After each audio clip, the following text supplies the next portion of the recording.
Salut, c'est Antoine Akiwatu. Dans cette vidéo, on va parler du nouveau modèle de la marque Nomad Surfing, le modèle Evo. Mais avant, n'hésite pas à t'abonner à notre chaîne YouTube, ça nous permet de continuer à faire des vidéos et mets-nous un petit like. Alors tu vas me dire, qu'est-ce qu'il y a de spécial cette board? Un indice, elle est éco-responsable. En fait, le modèle Evo, si c'est éco-responsable, c'est parce que tu vas avoir un pain de mousse EPS recyclé à 25%, très précis, une résine issue de matière végétale à hauteur de 40%.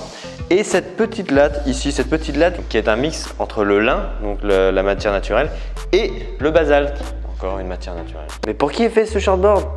Pour toi bien sûr.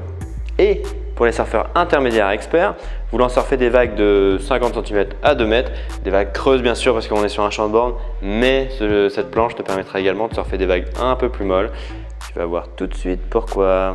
Une outline de shortboard classique avec un nose assez large pour te permettre justement d'avoir de la portance à la rame et de l'accélération sous le pied avant lorsque tu appuieras justement sur ton pied avant dans des sections plus molles.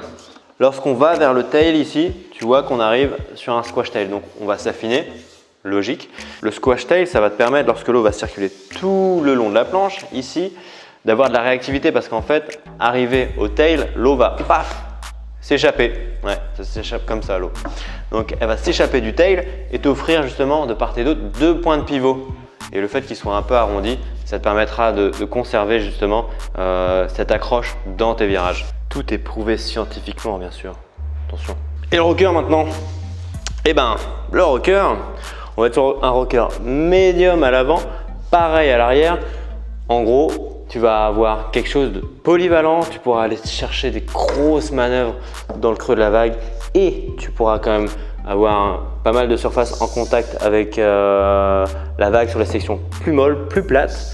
Tu peux voir ici, on a un point de contact avec la table et si je fais la bascule, je fais bien la bascule. Tu vois que ce rocker va prendre toute la planche et c'est ça qui va te permettre d'aller chercher des rollers mais à midi. En plein dans le creux de la vague.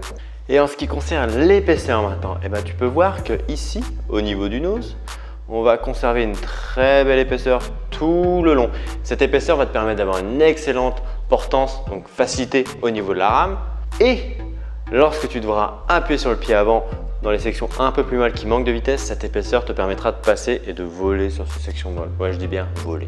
Tu regardes maintenant au niveau du tail, quand on arrive ici, hop, on s'affine, on s'affine, on s'affine. Je peux pas aller plus loin. Et bah ça va te permettre d'avoir de la maniabilité, un tail assez affiné qui va bien accrocher dans la vague pour venir chercher un point de pivot et paf, taper et envoyer une méga gerbe. Le concave maintenant. Alors le concave, on va être à l'entrée du nose directement sur un double concave qui va progresser au fur et à mesure jusqu'au tail.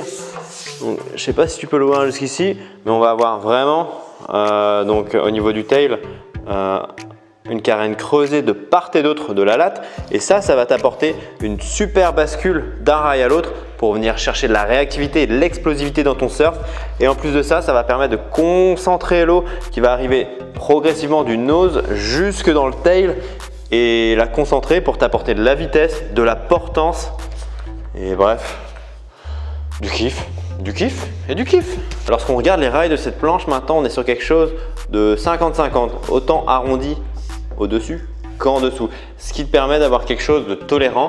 Donc si jamais tu fais une faute de rail par exemple, tu ne vas pas finir directement la tête dans l'eau. Donc plutôt appréciable. Ce qui fait toujours de cette planche une planche accessible, performante et polyvalente. Ça y est, c'est la fin de cette vidéo. Je sais, c'est triste. Mais si tu veux être averti des prochaines vidéos, n'hésite pas à t'abonner à notre chaîne YouTube, à nous mettre un petit like parce que ça nous aide beaucoup.